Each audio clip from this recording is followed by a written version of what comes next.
গেল শুক্রবার থেকে শুরু হওয়া ইরান ইসরায়েল সংঘাত এখন ভয়াবহ রূপ নিয়েছে। চলছে পাল্টাপাল্টি হামলা, প্রাণ গিয়েছে অসংখ্য মানুষের। একে একে ইরানের সামরিক 20 জনেরও বেশি শীর্ষ কমান্ডারকে দমন করতে পেরেছে বলে দাবি তেল আবিবের। ইসরায়েলের চলমানে আগ্রাসনের মধ্যেই চাঞ্চল্যকর তথ্য দিয়েছে ব্রিটিশ সংবাদ মাধ্যম বিবিসি। 3 মার্কিন উচ্চপদস্থ কর্মকর্তার বরাত দিয়ে বলছে, বিশ্বমানের থার্মিক্স রড, সালাম স্টিল থার্মিক্স, দেশের একমাত্র থার্মিক্স রড। ইরানের সর্বোচ্চ নেতা আয়াতুল্লাহ আলী খামেনিকে হত্যার পরিকল্পনা ছিল ইসরায়েলের, যা আটকে দেন মার্কিন প্রেসিডেন্ট ডোনাল্ড ট্রাম্প।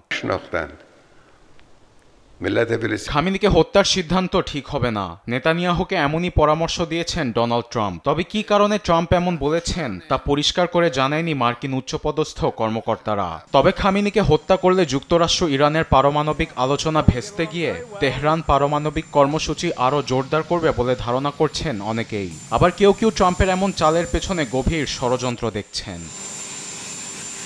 তবে ইরানের সর্বোচ্চ নেতাকে হত্যার পরিকল্পনার বিষয়ে জানতে চাইলে ইসরায়েলের প্রধানমন্ত্রী বেনিয়ামিন নেতানিয়াহু রোববার ফক্স নিউজের এক সাক্ষাৎকারে বলেন, এমন আলাপ কখনোই হয়নি। তবে খামেনির পতন হলে ইসরায়েলের আগ্রাসনের কারণেই হবে বলে জানান তিনি।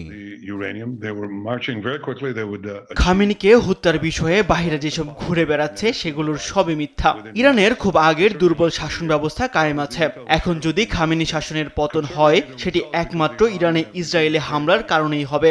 দুনিয়ার সবচেয়ে ভয়ঙ্কর শাসকদের হাতে পারমাণবিক অস্ত্র কখনোই তুলে দেওয়া যাবে না। এদিকে চলমান ইরান ইসরায়েল সংঘাত ব্যাপক আকারে ছড়িয়ে পড়ার আশঙ্কা বেড়েছে। তবে প্রেসিডেন্ট ট্রাম্প ইরানকে সতর্ক করে বলেছেন, যদি তেহরান আমেরিকান লক্ষ্যবস্তুতে আঘাত করে তবে যুক্তরাষ্ট্র এ সংঘাতে জড়িয়ে পড়তে পারে।